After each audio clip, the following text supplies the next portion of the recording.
Okay, let's unpack this. Let's do it. Today we're doing a deep dive into a really detailed, comprehensive account from a highly successful professional living in Berlin. Right. And the topic is something that I think a lot of people experience but maybe don't always have the words for.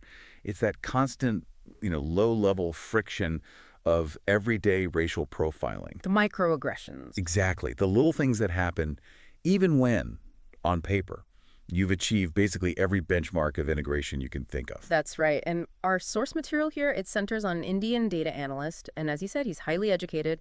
He has a master's from a German university. Joe Mannheim, yeah. He's earning a salary over 60,000 euros a year, holds a coveted blue card, and, he speaks solid B1 German.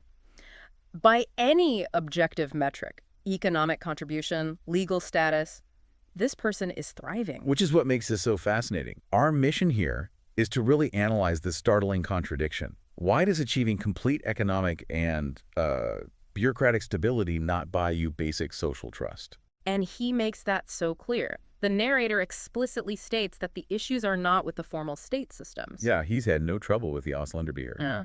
That's the foreigner's office. Right. Or the Finanzamt, the tax office, or even, he says, the police. The problems, he says, they stem from the interactions with everyday people. And that's such a critical nuance, isn't it? Because it moves the focus away from, systemic top-down bias and puts it squarely on the widespread grassroots prejudice that's just embedded in daily life. This is about the emotional reality of navigating a city where, despite all your successes, you're constantly seen as a threat. So let's start with that. The most frequent and, I guess, invasive pattern he describes, these daily encounters, what does that kind of constant vigilance look like for him? Well, the most common insult he faces is what he calls the reflexive theft check. Okay. And it happens nearly every single day. We're talking about people who visibly clutch their purses, check their pockets, or, secure their belongings the moment he walks past. Every day. Every day. Whether it's in a busy shopping mall, on a quiet sidewalk, or packed into a U-Bahn car, that instant reaction sends a message, right? A very clear one. I think you're going to steal from me. Exactly. And that kind of continuous low-level drain must be exhausting. It's not one big dramatic incident. Yeah. It's the cumulative psychological burden of just being perpetually seen as a criminal, even though you have a high-paying job and live in the city center. And you start to internalize it, I imagine. It changes how you move through public space. You start anticipating it. It has to. And this suspicion, it quickly moves from the sidewalk right into commercial spaces. The source has some very specific examples of retail profiling. Right, the decathlon incidents. Yes. He was targeted for random security checks 3 separate times. 3 times? At the decathlon near Alexanderplatz. Random, of course, except that each time he was the only one having his bags, rigorously rifled through by guards. And he said people were watching. Oh, yeah. Watching and, according to him, smirking. And after the 3rd time, even though he was a loyal customer who spent hundreds of euros there, he just stopped going. Of course. That humiliation is a powerful deterrent. It is. The message is just so clear. Your money is welcome, but you are not trusted. And it even extends to something as simple as using your own bike. The bicycle surveillance and distrust part is a perfect microcosm of this whole issue. It really is. Simply unlocking his own bicycle in his own shared office building's garage drew suspicion. He was interrogated. Twice.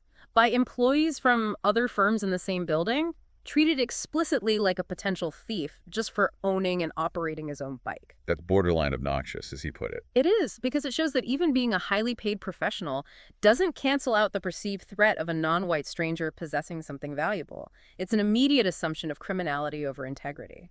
And this is where things start to shift, right? Because the profiling moves beyond those subtle microaggressions and into situations that are genuinely escalating, leading to deep social humiliation. Yeah. And sometimes involving institutional figures. Absolutely. We have to talk about the really severe example of what he calls selective border harassment. This was back in September 2025. On the train from Budapest. To Munich, yeah.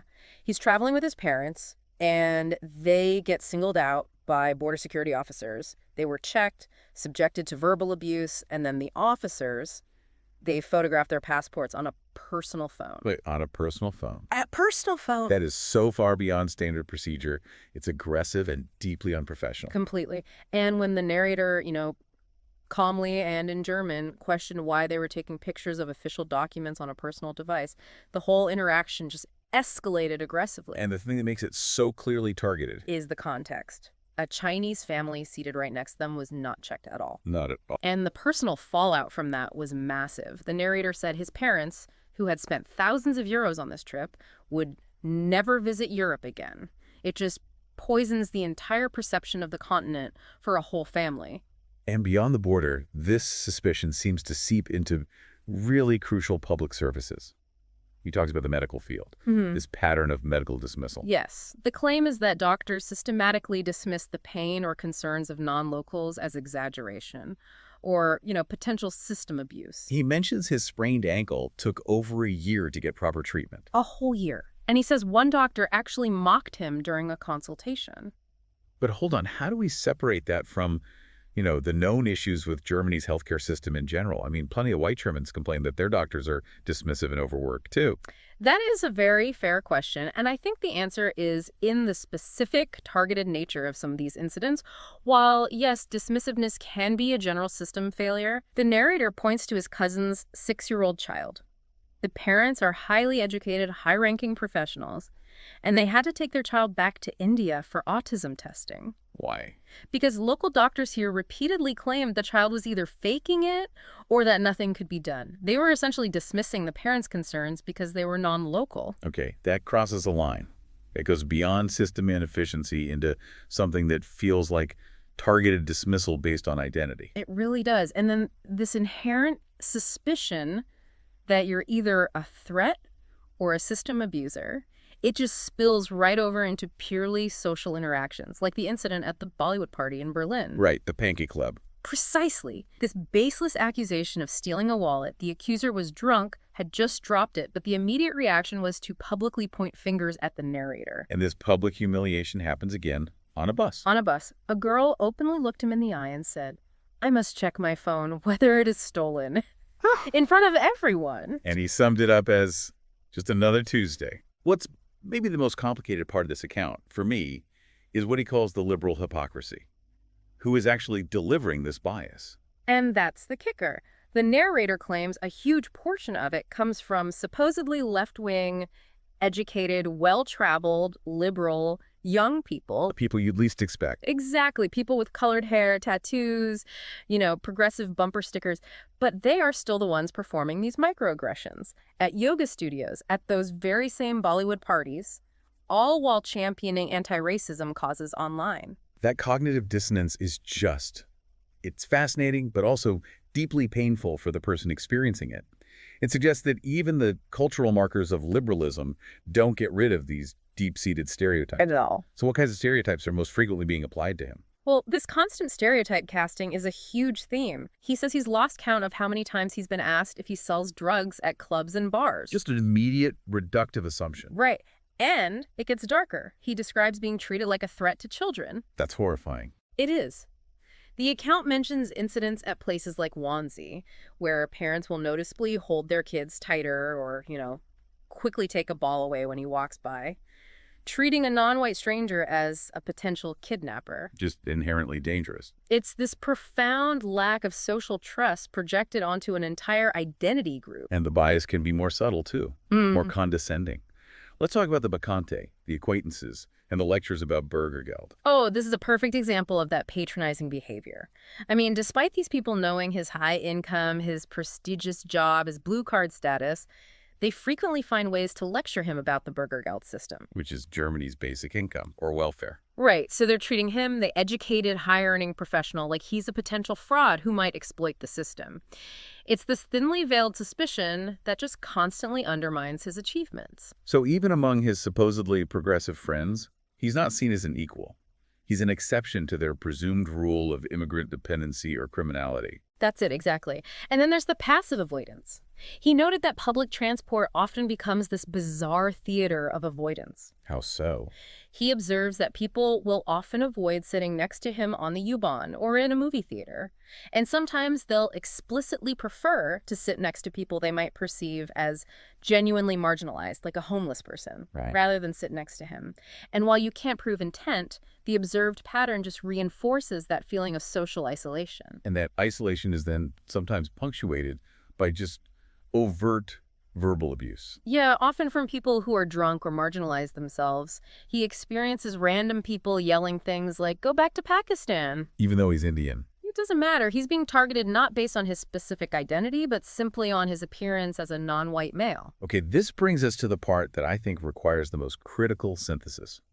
We had to connect these anecdotes to the bigger picture, because the source material itself provides some really crucial counter-narratives that challenge a purely racial interpretation. Right. We have to ask, why might these experiences be viewed differently? Exactly.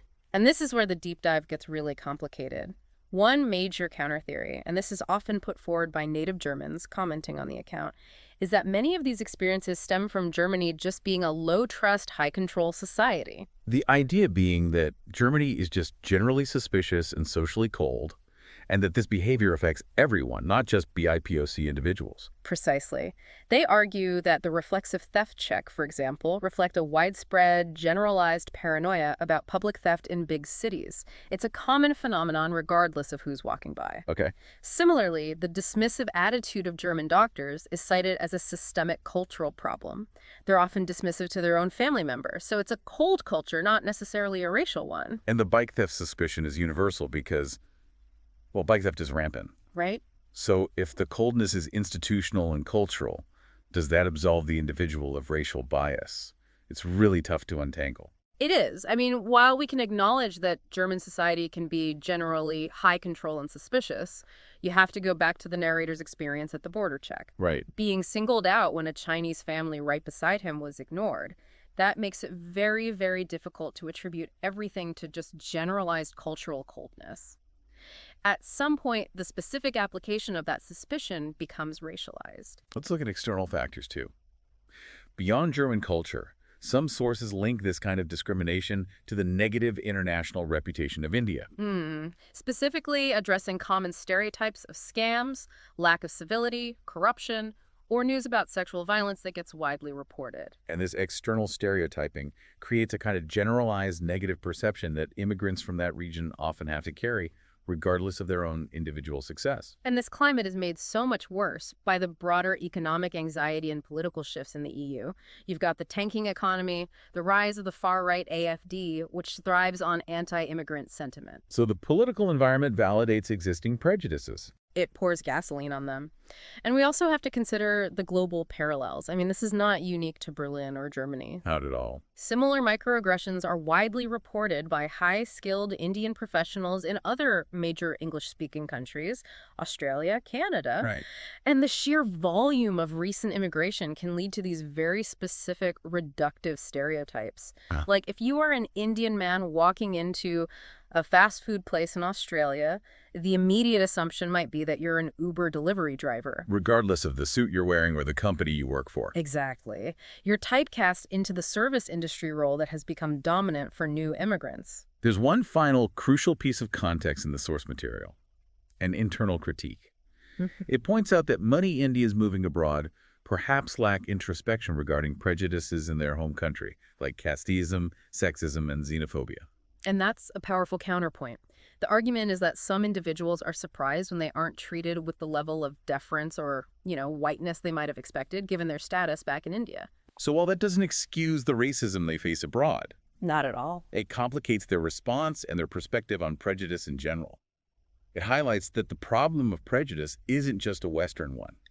Exactly. So after all this, what does this analysis ultimately mean for the data analyst in Berlin? It means he's caught in this incredibly complex web. You have cultural coldness, national stereotyping, global economic anxiety, and specific targeted racism all layered on top of each other. And the core conflict remains. The core conflict remains. All the immense effort that was required to achieve stability. The blue card, the high salary, the B1 German, it successfully navigated the bureaucracy. But it has not purchased the one thing he truly wants. Basic social acceptance and dignity. That's it. He concludes that despite navigating his career and the bureaucracy so successfully, the social cost is just immense. He's constantly typecast as a criminal or a fraud, even by self-proclaimed liberals, and it undermines every single one of his personal achievements. And the true emotional measure of this whole journey is captured in his final thought, isn't it? It is. After all that success, his highest aspiration is simply that a day passes without racial profiling.